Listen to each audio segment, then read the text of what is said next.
Es un honor y un placer conversar hoy, en cambio, con Luis Gilberto Murillo, embajador de Colombia en Washington, es ministro de Medio Ambiente, es gobernador de Chocó, fue gobernador 2 veces, es candidato presidencial y antigua fórmula vicepresidencial de Sergio Fajardo. Nacido en Andagoya, Chocó, es ingeniero de minas, especializado en Rusia y casado con rusa, ¿no es verdad, embajador? Así es con Barnó, sí. Muy bien. Bueno, a ustedes lo hemos visto como una especie de Maradona en cuanto al manejo de las relaciones con el gobierno del presidente Biden. Hubo una luna de miel evidente al comienzo, luego fue el viaje del presidente Petro, pero ahora ¿cómo están las relaciones, embajador?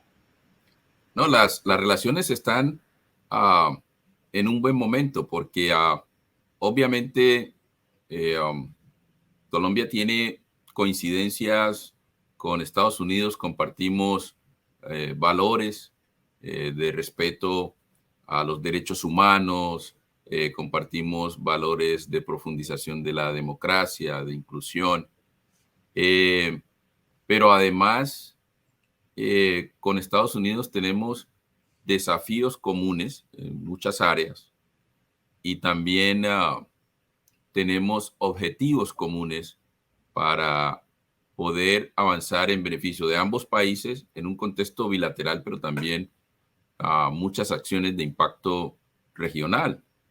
Y lo que se ha hecho en el transcurso del periodo del presidente Petro, lo que llevamos en el gobierno y ha sido precisamente consolidar esa relación.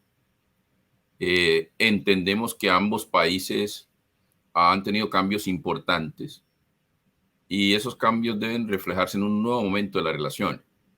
Y eso ha llevado a que se construya confianza. Hay mucha cercanía.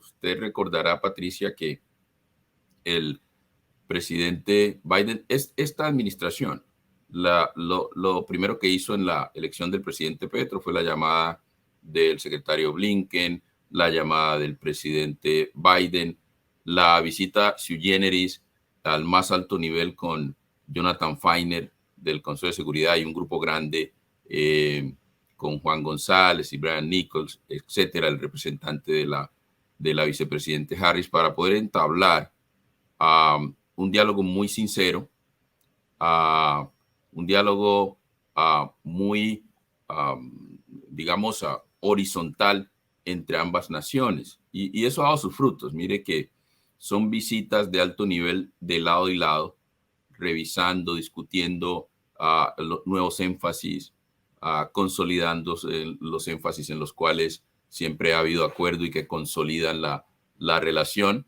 Visitas al más alto nivel. Y eso se llevó a una conversación muy importante que tuvo el presidente Petro con el presidente Biden, donde se pudo notar primero el reconocimiento que estos dos líderes de talla, de mucha estatura y talla global, se tienen mutuamente. El respeto, pero también surgió el hecho de coincidencias y admiración entre los dos. Hubo mucha empatía. Yo estuve en esa conversación y hubo mucha empatía y el presidente Petro pudo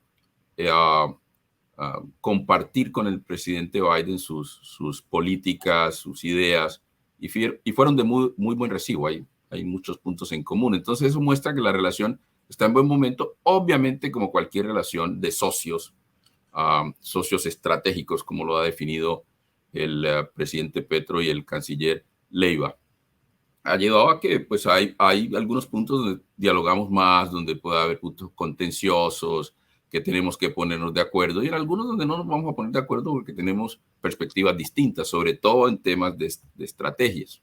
Sí, pero el SAR antidrogas dijo hace poco que los niveles récord de cultivos en Colombia son una amenaza no solo para Estados Unidos, sino para otros países. ¿Usted cómo ve esa declaración, embajador? Obviamente esto hace parte de las discusiones que se tienen en términos de la definición de políticas. Como usted sabe, nosotros hemos planteado unas áreas estratégicas en este nuevo momento de la relación con los Estados Unidos. En primer lugar, estamos convencidos, y los dos presidentes están convencidos, que la base de la relación debe ser nuestra respuesta conjunta a los desafíos climáticos y ambientales. Ahí hay un eje de trabajo muy grande.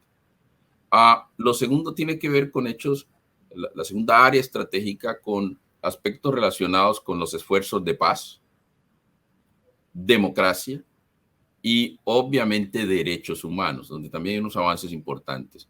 Hay otra área estratégica que ha sido clave y hemos hablado mucho de ella, que tiene que ver con migración y movilidad humana, que hemos estado discutiendo. Es un desafío regional, lo abordamos de manera regional. La tradicional, obviamente, de defensa, seguridad y control del narcotráfico.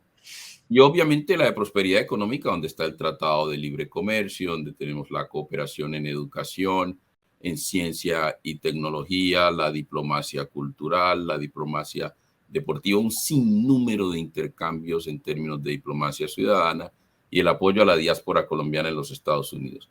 En esa área de defensa, de seguridad, de control del tráfico de narcóticos, sobre todo de cocaína, hay coincidencia en los Estados Unidos con lo que se ha venido planteando en Colombia, no solamente desde lo político, sino desde lo académico, de que la política de control de drogas no ha funcionado, porque ahí están los resultados. Tenemos, obviamente, se sigue con una alta demanda que mueve la oferta y esa oferta se mide con el aumento de cultivos de coca en el país y procesamiento de pasta de coca y cocaína. En ese sentido, se requiere una nueva política. Hemos discutido con el gobierno de los Estados Unidos, con el liderazgo del ministro de Justicia, Néstor Osuna, y el ministro de la Defensa, Iván Velázquez, nuevos énfasis de esa política. Y esos nuevos énfasis tienen que ver, uno, con un planteamiento holístico. Y ese planteamiento holístico, obviamente que no se mide simplemente con el indicador de cultivos de coca, sino con otros indicadores de protección ambiental, de presencia y seguridad en la zona, en zonas rurales, de presencia de la fuerza pública, de protección de ecosistemas estratégicos, de acceso de la población campesina, obviamente, a la titulación de tierras y nuevas oportunidades.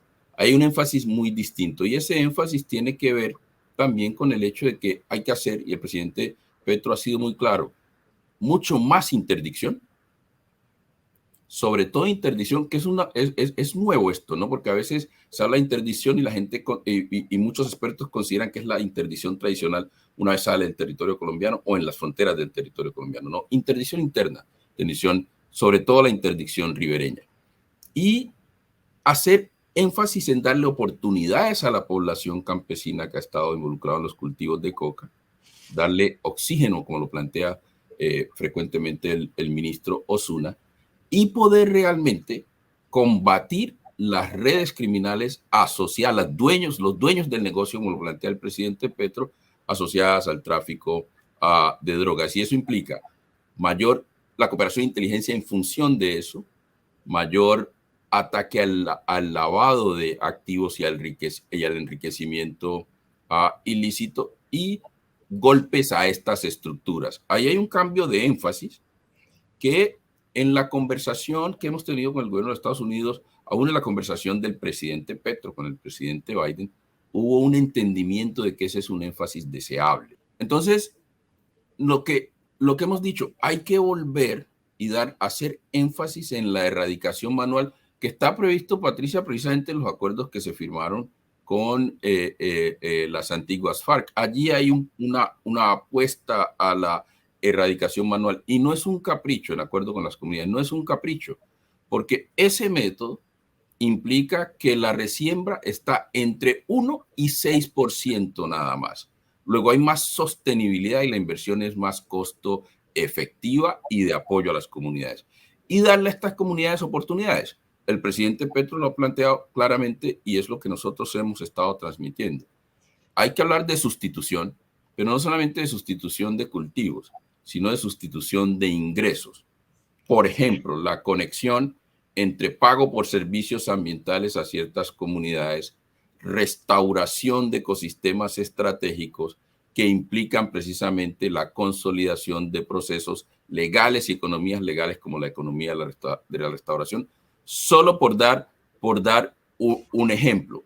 De eso se está hablando, hacia allá se está moviendo la política de control de drogas, de narcotráfico, y eso implica precisamente que acá también se entienda que el hecho de tener el indicador, el solo indicador de erradicación no es sostenible ni hace efectiva la política. ¿Y cómo estamos en indicadores de incautación? Se ha incrementado significativamente la incautación de cocaína, se ha incrementado la incautación de precursores, que es otro de los temas que estamos poniendo en la agenda, de cómo controlar el ingreso de precursores al país. Pero lo que ha habido mucha discusión en que todavía no llegamos a los niveles del año 2022. Sin embargo, lo que hemos venido planteando es que la política está en un proceso de transición, donde el énfasis que se tenía, que era la erradicación, estamos pasando a un énfasis muy importante en interdicción y también cambiando el énfasis de la orientación de los fondos de cooperación de los Estados Unidos y fondos del país hacia tener la infraestructura necesaria para hacer la interdicción interna en territorios. Ese proceso de aumento de la incautación va a ser gradual, porque estamos en esa transición, y precisamente hacer el énfasis de la política. Y las cifras han ido mejorando. El ministro de la Defensa ha venido planteando los informes periódicamente de cómo hemos ido mejorando sustancialmente con el apoyo de los Estados Unidos en operaciones conjuntas en incautación. Pero fíjese que no acaba pues, de entenderse del todo la nueva política. El subsecretario para Asuntos del Hemisferio Occidental del Departamento de Estado, Brian Nichols, cuestionó la política. En concreto, en una audiencia en el Comité de Relaciones Exteriores del Senado de Estados Unidos, afirmó: el presidente Petro dijo que quería tener una política de erradicación puramente voluntaria y creemos que es muy difícil tener éxito si no hay presión para disminuir los cultivos ilícitos y particularmente sin que el programa de erradicación voluntaria esté en marcha. Y pues no hay presión, embajador, y el programa aún no está en marcha, ¿o sí? Precisamente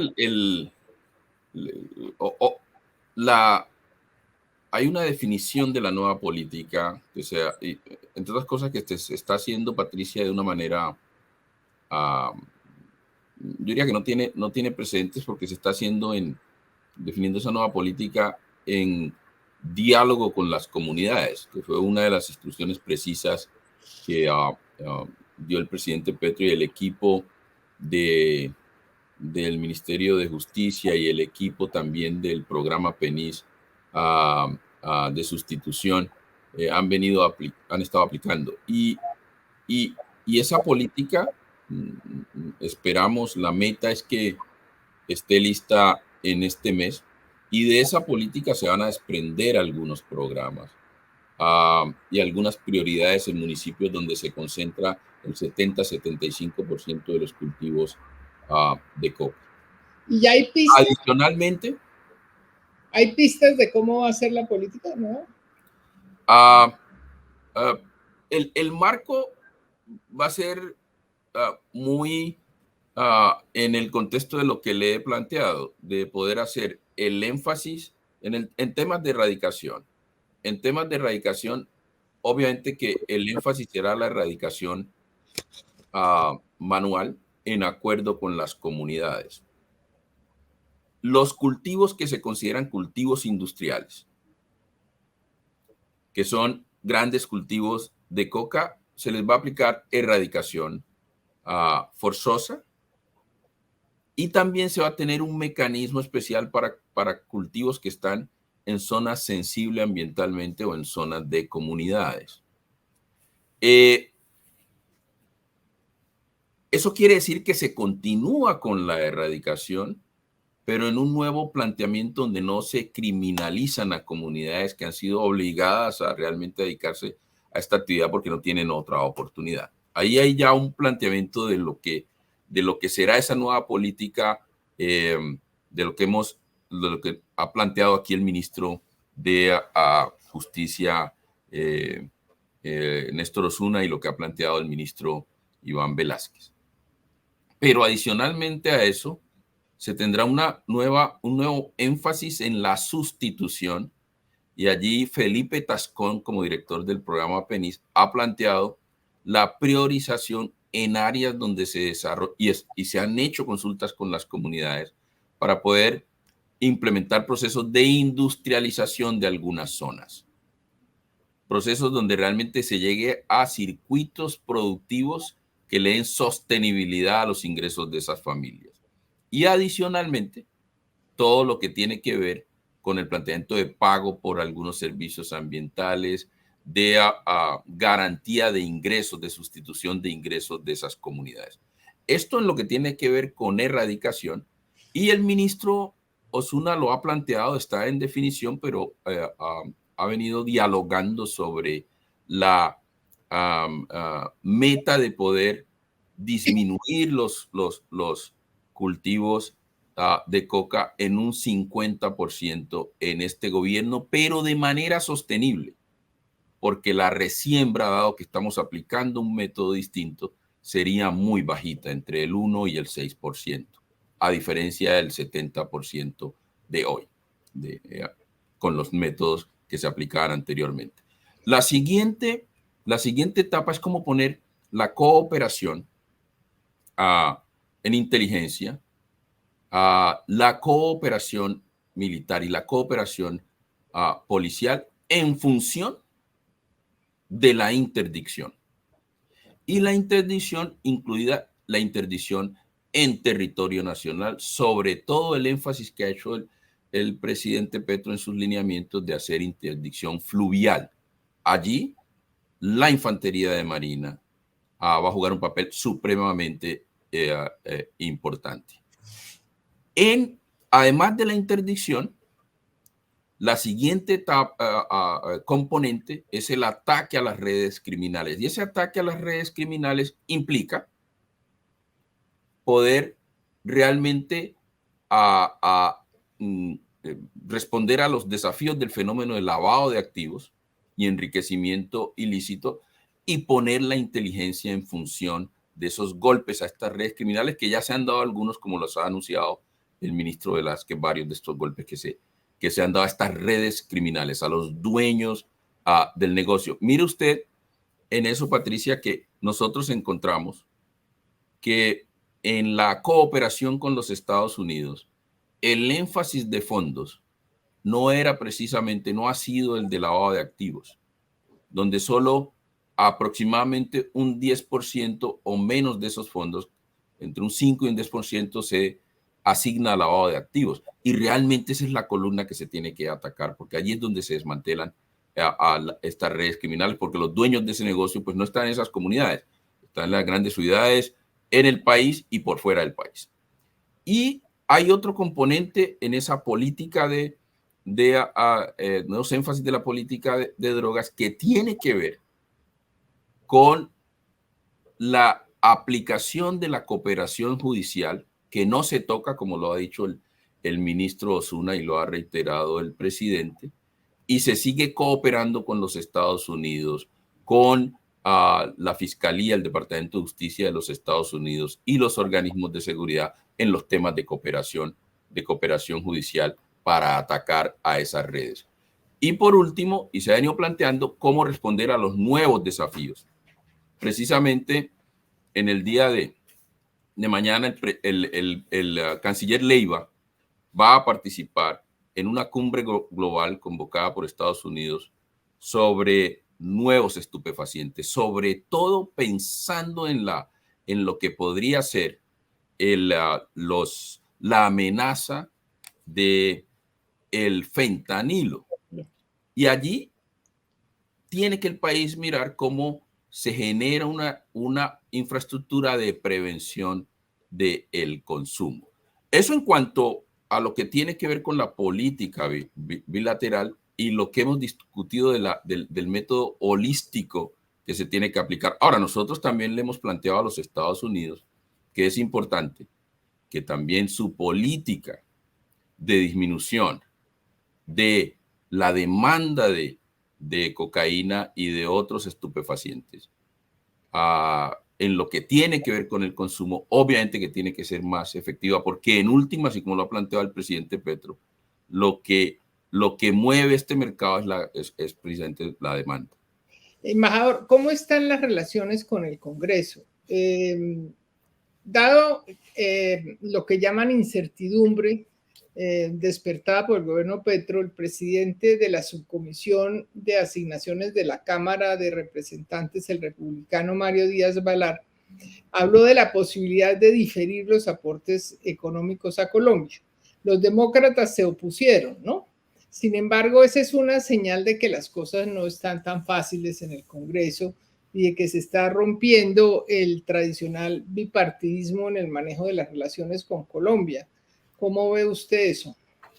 Bueno, la verdad es que como en todas las democracias, pues hay muchas discusiones de su política exterior y hay opiniones, hay planteamientos en estos procesos democráticos. Sucede obviamente en las discusiones domésticas en Colombia y sucede aquí.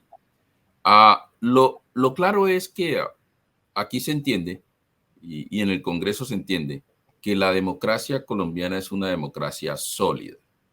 Más personas llegaron a participar en el proceso electoral en las elecciones pasadas. Desde la firma e implementación del acuerdo de paz con las FARC, si usted revisa, Patricio, usted lo conoce muy bien, hemos tenido más personas participando en los procesos electorales.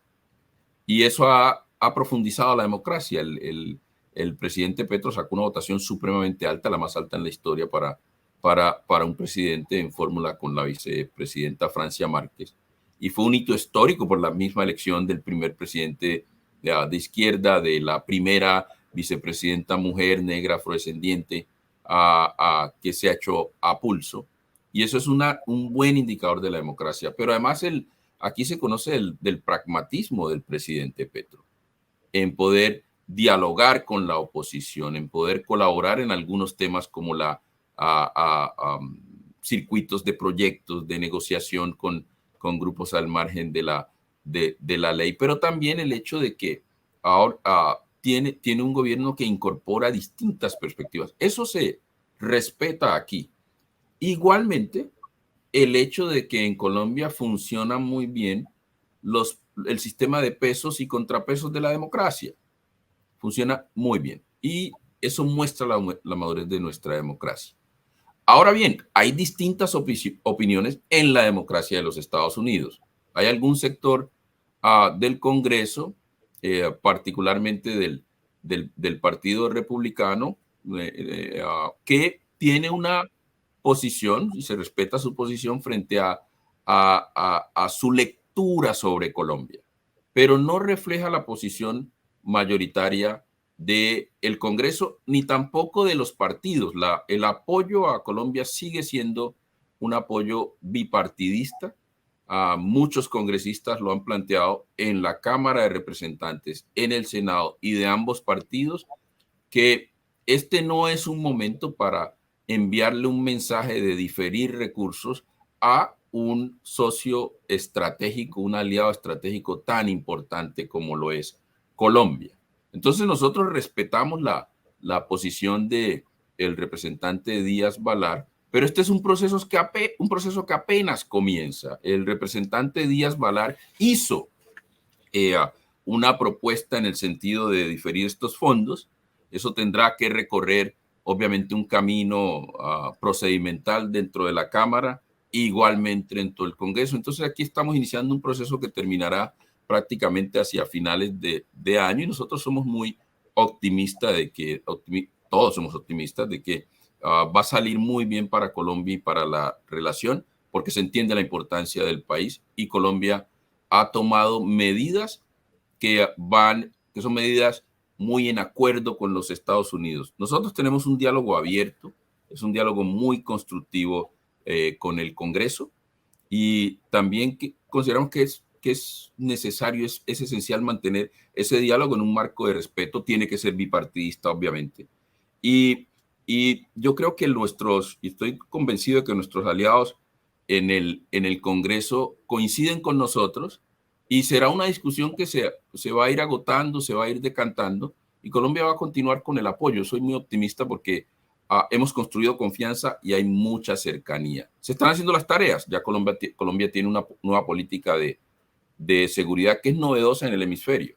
Incluye una dimensión de seguridad humana, incluye una dimensión de seguridad multidimensional, de seguridad territorial.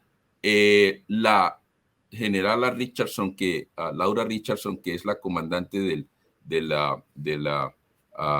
el Comando Sur de los Estados Unidos, testificó en el Congreso que obviamente en términos de seguridad y defensa, Colombia seguía con una línea muy de cooperación con los Estados Unidos, y eso se mantiene. Y los distintos funcionarios han testificado en ese sentido. Hay otras discusiones que estamos dando que tienen que ver con política de control de drogas, pero que esas discusiones se van a culminar rápidamente, y vamos a tener una estrategia, una política y unos programas acordados o dialogados con nuestro socio principal en este sentido, que es los Estados Unidos. ¿Usted no ve posibilidades de que desertifiquen a Colombia? No, yo creo que Colombia ha ido y ha estado implementando una política de control de drogas que refleja este nuevo momento. Todos aquí, vuelvo y reitero, aquí se han dado informes del Congreso de los Estados Unidos, de la Contraloría de los Estados Unidos, que es la GAO. Se han dado informes de centros de pensamiento donde coinciden de que hay que innovar en términos de la política de control de drogas. Y eso es lo que está haciendo Colombia. Colombia realmente está planteando nuevos caminos, y yo creo que aquí hay voluntad para poder y hay receptividad para poder apoyar a Colombia en estos nuevos énfasis que consideramos nosotros son efectivos. Y vuelvo, insisto, el hecho de que nosotros podamos responder a disminuir la resiembra de coca en el país ya muestra que ese camino puede ser un camino para tener una política de droga que sea efectiva. Ahora bien, en el largo plazo hay que dar una discusión de fondo sobre muchos de los temas que tienen que ver con un abordaje distinto a la estigmatización tanto de las comunidades productoras como de consumidores, en el caso de la cocaína y otro tipo de estupefacientes. Es una discusión que está en el contexto internacional que Colombia tendrá que liderar, y lo va a convocar el canciller Leiva y el presidente Petro están desde hace rato vienen trabajando con algunos gobiernos de la región, sobre todo México, para poder convocar una conferencia amplia, una cumbre amplia sobre el tema del control de drogas. Y dado que el fentanilo se ha convertido en el problema mayúsculo en los Estados Unidos, ¿eso no significa que baje un poco la presión sobre nosotros? No. Pues usted lo ha percibido y ha visto cómo todavía se siguen haciendo pronunciamientos específicos sobre lo que tiene que ver con el tráfico de cocaína, y las respuestas desde los países productores y los países consumidores, en este caso Estados Unidos. Y eso lo que refleja es que sigue siendo una prioridad. Lo que sí tenemos que, obviamente, tenemos que incorporarnos como país a los circuitos de prevención de el desafío que tenemos, la amenaza que tenemos con un posible crecimiento de la producción de fentanilo. Pero esto va a ser parte de la respuesta integral, de una respuesta holística a poder combatir mercados ilegales de estupefacientes, sobre todo los de nuevo tipo y los sintéticos. Embajador, cambiando de tema, ¿cómo ven en Estados Unidos la política de paz total? Estados Unidos, obviamente, apoya los esfuerzos de paz de Colombia y lo ha estado, ha sido coherente, ha sido consistente en este apoyo que es bipartidista, entre otras cosas, y que se consolidó con el apoyo a la negociación en su etapa final y a firma e implementación del acuerdo de paz que se firmó con las antiguas FARC en el Teatro Colón. Estados Unidos ha ratificado el apoyo a la implementación del acuerdo. Usted recordará que en la visita del secretario Blinken a Bogotá, en su reunión con el presidente Petro y con la vicepresidenta Francia Márquez y con el acompañamiento del canciller Álvaro Leiva, se estableció que Estados Unidos asumía para Colombia el acompañamiento especial, el madrinazgo, el padrinazgo del capítulo étnico del acuerdo de paz con las FARC. Allí se ratifica el apoyo a los esfuerzos de paz.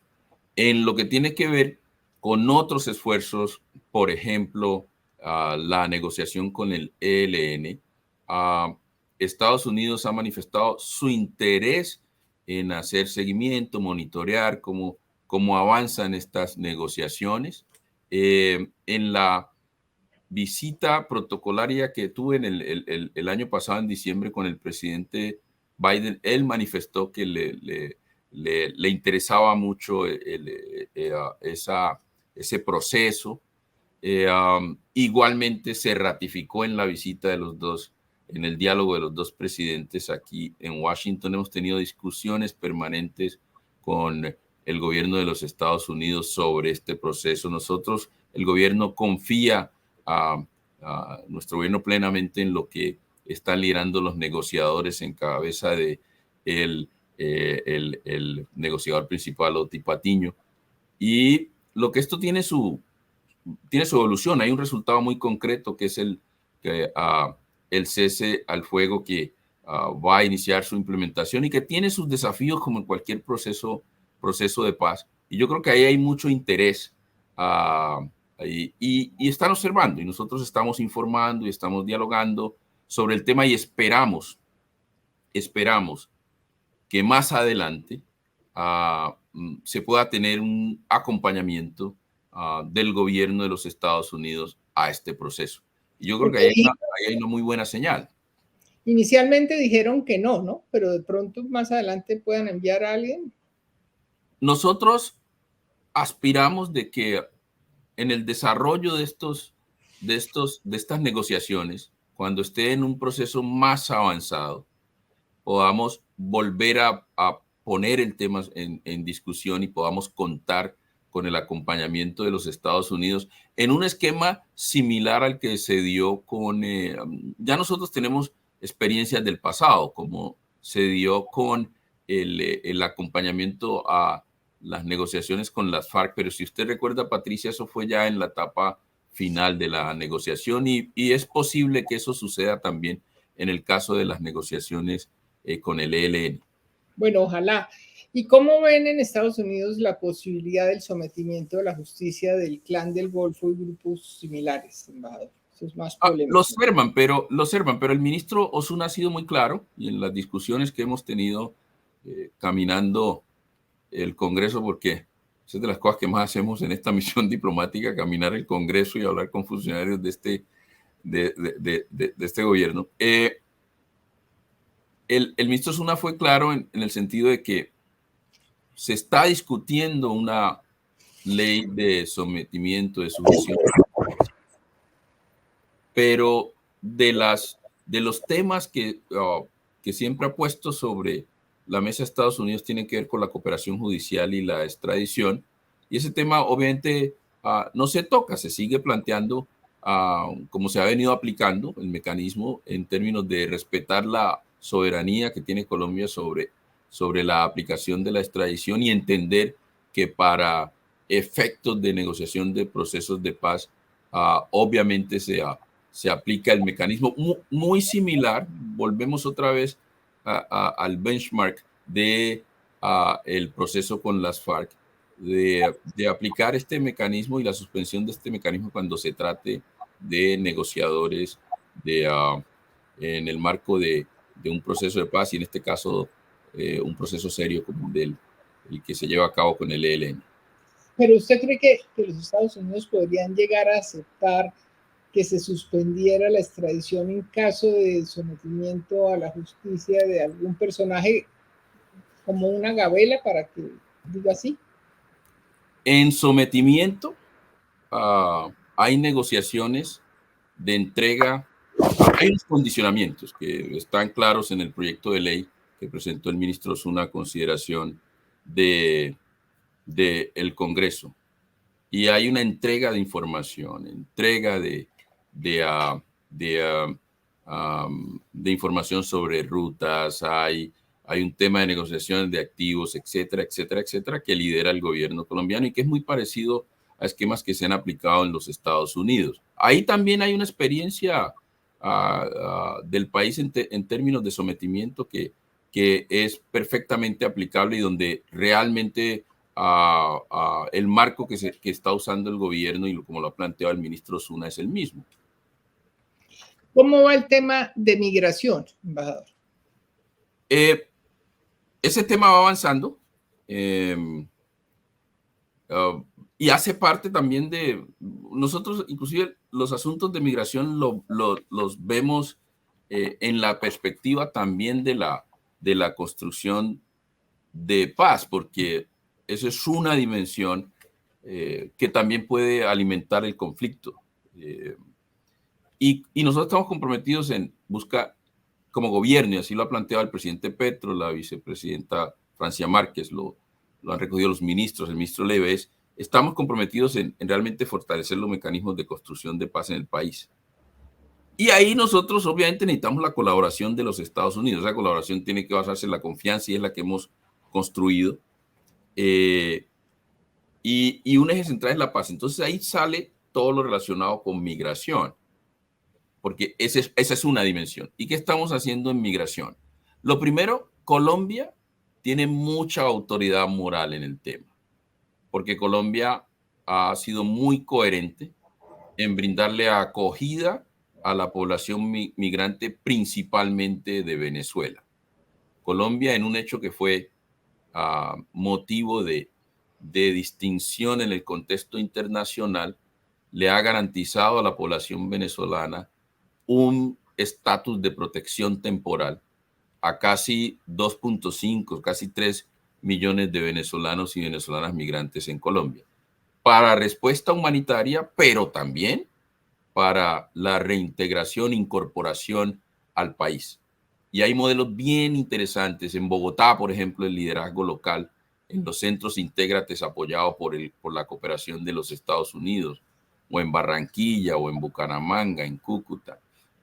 Entonces, hay ejemplos muy, muy importantes. Y eso es lo que lleva Patricia, es que el presidente Petro ha planteado esa política, hay que mantenerla, la ha mantenido, hay que profundizarla y hay que darle estas oportunidades. Mire usted que hay un tema, yo lo he planteado mucho aquí en Washington, y es la gran mayoría de migrantes, para tomar el caso de Venezuela, la gran mayoría de estos migrantes no viene a los Estados Unidos.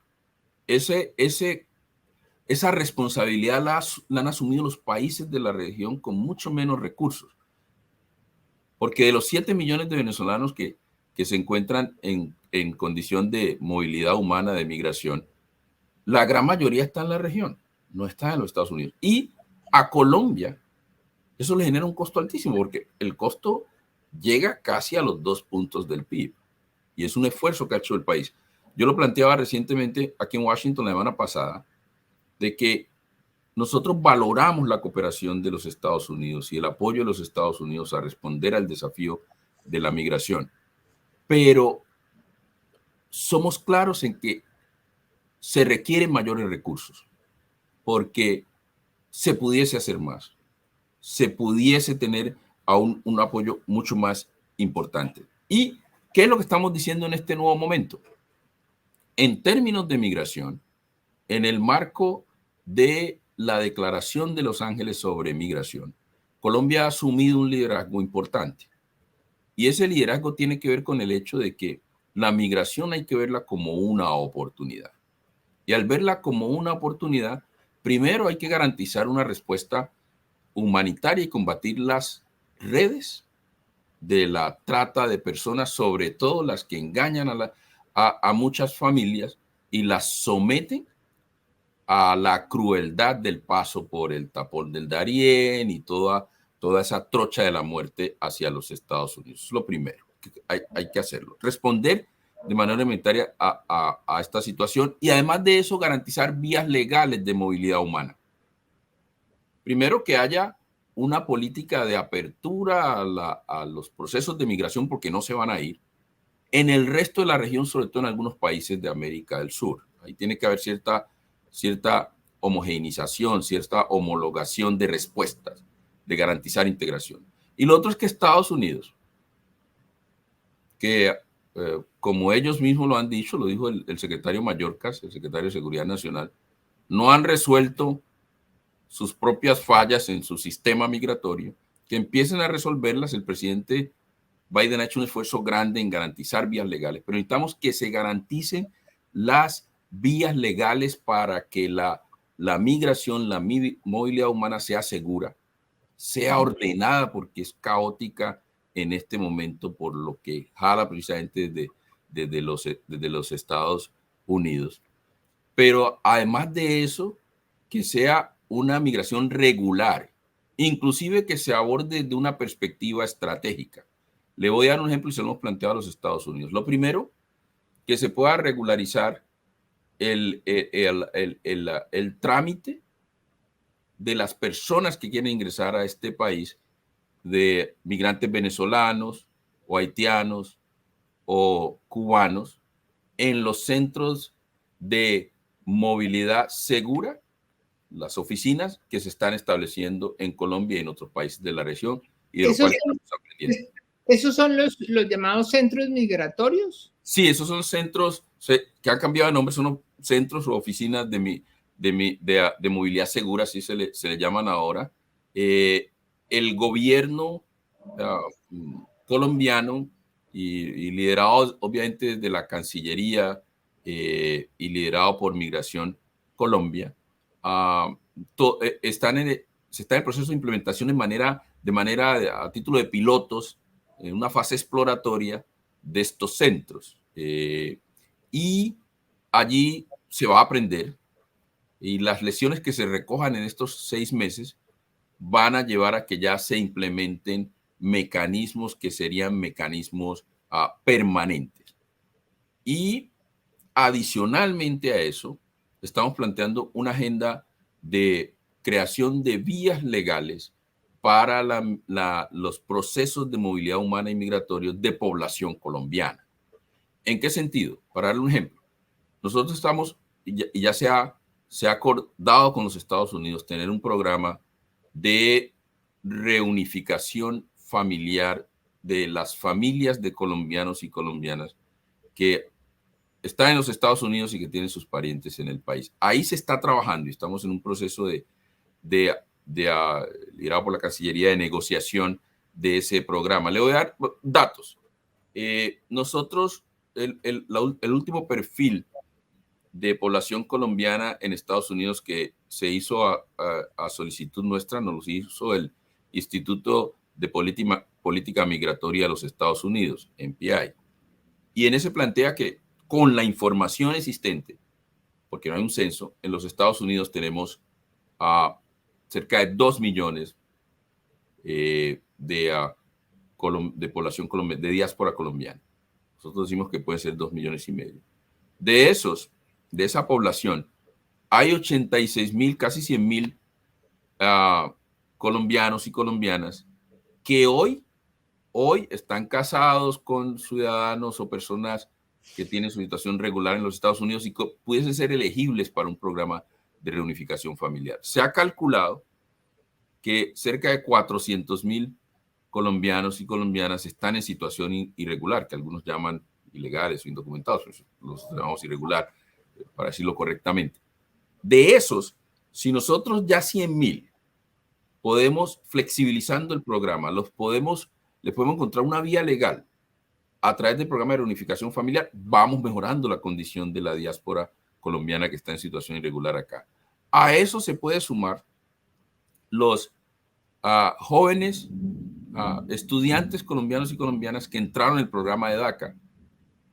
Allí tenemos cerca de 2,000 colombianos, colombianas y pueden ser elegibles 9,000. Se puede hacer un programa de reunificación. Allá usted está abordando cerca de 20,000 colombianos y colombianas. Entonces nosotros ya lo tenemos bastante focalizado para ver cómo le damos una salida a la población colombiana que está en situación irregular. Usted puede escoger el criterio de decir, mire, todas las personas que llegaron hace mínimo 10 años, pues entonces también tienen elegibilidad para este tipo de programas. Y le estamos planteando, además de ese programa, en el corto plazo y en el mediano plazo del gobierno de los Estados Unidos, que se apruebe el DED, que es la salida forzosa diferida, donde se le pueda a esta población dar la posibilidad de regularizarse en los Estados Unidos, contar con un permiso de trabajo y después regresar al país de manera digna y hacer migración circular, o se puedan integrar a la sociedad en los Estados Unidos. También le estamos planteando al gobierno de los Estados Unidos el hecho de que avancemos en profundización de la movilidad laboral. Allí hay grandes oportunidades para poder garantizar regularización de la población colombiana aquí en los Estados Unidos. Y también poder profundizar todos los circuitos de movilidad educativa que es supremamente importante. Eso en el mediano, en el corto y mediano plazo. Allí todo, eso no estaba antes, Patricia, en la agenda. Eso no era un tema que realmente se empujaba desde esta misión. Era la prioridad, pero el presidente Petro ha sido muy claro. Estas misiones tienen que estar al servicio de garantizar una vida digna y el ejercicio de derechos de la población independientemente de su estatus legal. Y eso es lo que nosotros estamos haciendo y lo hemos puesto en la agenda. Y hay mucha receptividad del gobierno de los Estados Unidos. Embajador, entiendo que con Estados Unidos también hay una agenda de desarrollo enfocado en regiones. ¿Cómo es eso? Bueno, Estados Unidos tiene una prioridad inclusive bien interesante porque el ejercicio de integrar a esa Colombia profunda que hizo el presidente Petro recientemente en La Guajira coincide con ese abordaje regional. Estados Unidos ha planteado y coincide con el gobierno colombiano que hay unas regiones que realmente le ha faltado presencia y legitimidad del Estado. Y allá hay que llegar con soluciones. Y por eso Estados Unidos se ha focalizado en algunas regiones. Para mencionarle, uno de los focos de Estados Unidos es La Guajira. Otro foco tiene que ver con el Pacífico, con el Chocó. Y así hay algunas áreas que ha determinado un gran número de municipios donde hay intensidad del conflicto, donde están cobijados por los programas PEDET, también tienen enfoque regional del gobierno de los Estados Unidos. Y hay varios programas que se han implementado en ese sentido. Y allí también nosotros estamos planteando algunos énfasis, sobre todo poblacionales, en términos de jóvenes, en términos de todos los temas de equidad de género, pero también planteando todo lo relacionado con inclusión de grupos étnicos. Hay un programa bien interesante de la USAID, que es el programa de juntanza étnica, que ha tenido un impacto también importante. Entonces, allí hay un énfasis regional que le sirve al país, porque son regiones que necesitan la atención y está muy en línea con lo que ha venido planteando el presidente Petro, con lo que habló con el presidente Biden y lo que está plasmado en el plan de desarrollo. Embajador, ¿y el tema de Venezuela cómo va? Usted fue muy activo en organizar la reunión de Bogotá.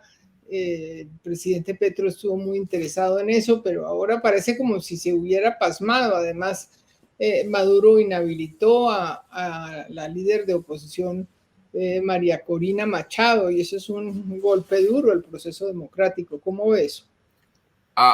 Bueno, como usted sabe, el presidente Petro siempre ha manifestado su interés en que haya una solución dialogada a los desafíos democráticos y de otra naturaleza que tiene Venezuela. Además, porque el, el- el, el gobierno normalizó la relación con Venezuela, se está trabajando de manera bilateral y allí yo tuve la participación por instrucción del presidente y el canciller Leiva de entablar un canal de comunicación con la oposición de Venezuela y acompañarles en algunas reuniones con el gobierno de Venezuela. Ese papel llegaba obviamente hasta la conferencia que tuvo lugar el pasado 25 de abril. Y la conferencia internacional de Venezuela fue muy exitosa porque llegaron 20 países con una representación de muy alto nivel y donde el presidente y el canciller Leiva establecieron un marco y hubo mucho acuerdo. Primero, en que se necesitaba avanzar hacia la profundización, hacia la solución de los desafíos democráticos, sobre todo con elecciones que fuesen libres, justas, competitivas, transparentes y que le dieran garantía a todos, es decir, tanto a los participantes cercanos al gobierno como a la oposición. Lo segundo, que era muy importante también, en una especie de gestos, poder avanzar en el levantamiento de algunas de las sanciones que se tienen, obviamente, en contra de Venezuela. Eso fue uno de los puntos que se discutió en esa conferencia donde hubo acuerdo. Lo otro, que se avanzara también de manera principal en la respuesta humanitaria a través de la creación y la puesta en operación del fondo fiduciario que se había negociado entre el gobierno de Venezuela y la oposición. Y eso conectado a algunos gestos también en términos de cumplimiento de estándares de derechos humanos. Y el presidente Petro ha sido insistente en que Venezuela su recomendación de que Venezuela debería regresar a el sistema interamericano de derechos humanos para garantizar la aplicación de la Convención Interamericana. Y en ese sentido, obviamente se vuelve fundamental el hecho de que se avance en tener estas elecciones transparentes, pero también en todos los frentes que se han planteado de interés de la oposición y de interés del gobierno de Venezuela, donde Colombia y otros países, como lo ha planteado el presidente Petro y el lineamiento que ha dado y las instrucciones del canciller Leiva, es que sirva de facilitador para que realmente se avance una solución de fondo a los desafíos que tiene Venezuela. Por eso, y el presidente ha sido muy claro, se ha reunido con la oposición, se está hablando de poder avanzar en reactivar o tener algunas actividades de seguimiento a la conferencia internacional que se dio en Bogotá. Hay mucha coordinación con los países que allí participaron y el presidente fue muy claro, usted lo escuchó como condenó obviamente la inhabilitación de María Corina Machado y afirmó, fue muy claro, ha sido muy consistente, muy coherente en que ninguna autoridad administrativa debe arrebatar el derecho de una persona para tener acceso y poder acceder a sus derechos políticos, ¿no? Es decir, a ningún ciudadano se le pueden quitar sus derechos políticos de esa manera por una autoridad administrativa, ha sido claro y yo creo que ahí expresa la posición del gobierno colombiano. Y además de eso, el presidente ha sido muy importante en lo que ha planteado en que se debe dar una conversación regional en este sentido, sobre todo de los países defensores de la democracia, que puedan acompañar, convertirse en amigos de las soluciones democráticas para Venezuela, formalizarlo un tanto más y obviamente el canciller Leiva ha estado muy en esas liderando ese tipo de conversaciones. Yo creo que Colombia seguirá jugando un papel central en apoyar al pueblo venezolano en que encuentre soluciones de fondo. Somos los más interesados como país porque el impacto es enorme sobre Claro. Colombia. Bueno, ojalá se llegue a algo. Ya casi terminando, hablemos de Ucrania, embajador. Si se prolonga esta guerra y este estado de guerra así indefinida, ¿cuál va a ser la posición de Colombia? Puede seguir teniendo una posición tímida de no condenar rotundamente la invasión rusa. Bueno, yo difiero en eso, Patricia, porque la posición de Colombia siempre ha sido clara y ha sido de condena a las invasiones, a todas las invasiones, incluido esta. Si usted revisa en todos los foros internacionales donde se ha presentado resoluciones o pronunciamientos sobre esta guerra, Colombia ha condenado obviamente esa invasión y además de eso ha planteado que está en contra de cualquier invasión y que lo que Colombia persigue, su política es una política de paz y que esa política de paz obviamente se llegue a través de una salida negociada. En eso el país ha sido muy coherente tanto en su política interna como en su política exterior y así lo ha planteado el presidente. Si usted revisa la declaración que se hizo que es lo que nos guía mucho el trabajo acá, la declaración que se hizo conjunta entre el presidente Petro y el presidente Biden en su visita de abril, ahí queda muy claro la posición de Colombia en torno a esta guerra y la Cancillería, si usted revisa la Cancillería también ha sido muy enfática y muy clara en su postura frente a este reto que tiene el contexto internacional y global de poder llegar a que se cese la guerra y esta invasión en esa zona del mundo. Bueno, ya hablando de usted, cuénteme qué ha sido lo más difícil de su gestión en Washington, embajador. Esa es una buena pregunta. Obviamente que hacer esa gestión requiere de traducción, y yo lo voy a decir, de traducción de los contextos muy locales, domésticos, de la discusión política en Washington a Colombia, a nuestro contexto en Colombia y a los tomadores de decisiones en Colombia. Y obviamente de traducir el contexto colombiano acá. O sea, el Macondo de Petro es difícil de traducir, más o menos. No, yo no diría eso. Yo creo que no, al contrario. O sea, el presidente ha sido muy claro en su posición frente a los Estados Unidos y valora mucho esta relación, pero ese proceso de traducción tiene sus desafíos de lado y lado. Eso ha sido de las cosas obviamente más difíciles, pero también las largas jornadas y el trabajo intenso, porque la responsabilidad es grande, ¿no? Es mucho lo que está en juego de poder mantener y proteger esta relación que esté que beneficie a ambos países y hay que ampliarla y hay que profundizarla y que siga manteniendo de manera bipartidista. Esa es una gran responsabilidad y es lo que hemos hecho. Y también usted sabe que a veces uno que viene del ejercicio también electoral quisiera hablar más, pero aquí toca prácticamente no hablar para hacer el trabajo diplomático y que sea efectivo. Entonces, sí. Ese es también otro desafío. ¿Y qué ha sido lo más grato de su gestión?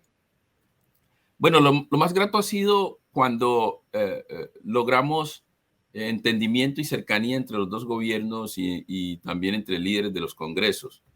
En últimas, yo sentí mucha satisfacción cuando nosotros hablábamos con el equipo, con con el canciller Leiva, con el equipo de presidencia y acá con la gente de Casa Blanca, con Juan, con Brian, con todos, antes de la reunión del presidente Petro y el presidente Biden, decíamos, no, mire, vamos a avanzar en discutir los temas de declaraciones, etcétera, porque necesitamos que los dos presidentes tengan tiempo de hablar y de conocerse. Y no crea, Patricia, que uno siempre tiene ahí como el pequeño temor de que no, cosas que son de la naturaleza humana, de pronto no se presenta la empatía y eso, de ahí depende todo, ¿no? Sí. Y nosotros yo sentí mucha satisfacción y todo el equipo cuando encontramos que hubo mucha empatía entre el presidente Petro y el presidente Biden, ¿no? O sea, le celebró el cumpleaños, ¿no? Sí, así es, así es. Ya casi que llegaban a decir algunas cosas políticamente incorrectas, ¿no? Entonces, hasta ahí llegó la confianza. Entonces digo, oiga, como que sobrepasamos la meta. Entonces, ¿está contento en Washington, embajador? Sí, yo estoy contento con la confianza que ha depositado el presidente en el trabajo que hacemos acá, la vicepresidenta, el canciller Leiva y el equipo de gobierno, ¿no? Y yo creo que eso aún le genera a uno más responsabilidad para hacer bien el trabajo. Porque dicen las malas lenguas que usted sería el nuevo canciller. No, eso siempre han sido rumores que nos quieren poner como a generar suspicacias entre el canciller y su embajador, ¿no? Yo soy muy disciplinado, tenemos muy buena relación, entre otras cosas, con el canciller, a quien aprecio mucho, y estamos en constante comunicación.